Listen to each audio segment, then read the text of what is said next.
আমার কাছে হিজাবই সব। হিজাবই আমার প্রথম পছন্দ, হিজাবই আমার পরিচয়।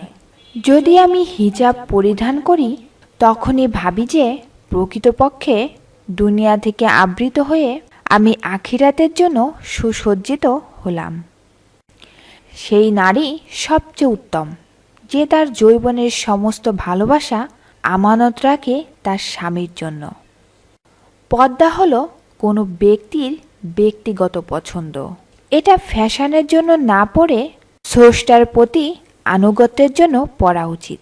এটা মানুষকে দেখানোর জন্য না পরে বরং স্রষ্টার নৈকট্য পাবার জন্য পরা উচিত। আমি আমার শালীনতা পবিত্রতা বজায় রাখার জন্য বর্তমান স্রোতের বিপরীতে থেকে পর্দা করছি। একটু সাহস করে আপনিও এগিয়ে আসুন, চেষ্টা করুন, আপনিও পারবেন।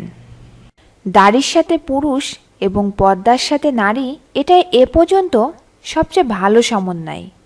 বোনদের জন্য পর্দা করা ফরজ। হে আল্লাহ, সকল বোনকে পর্দা করার তৌফিক দান করুন, আমিন। পর্দা নারীর ইবাদত। সূর্য মেঘে ঢাকা থাকলে যেমন তার সৌন্দর্য হারায় না, তেমনি একজন নারী পর্দা করলে তার সৌন্দর্য কমে যায় না। পর্দা নারীর ভূষণ।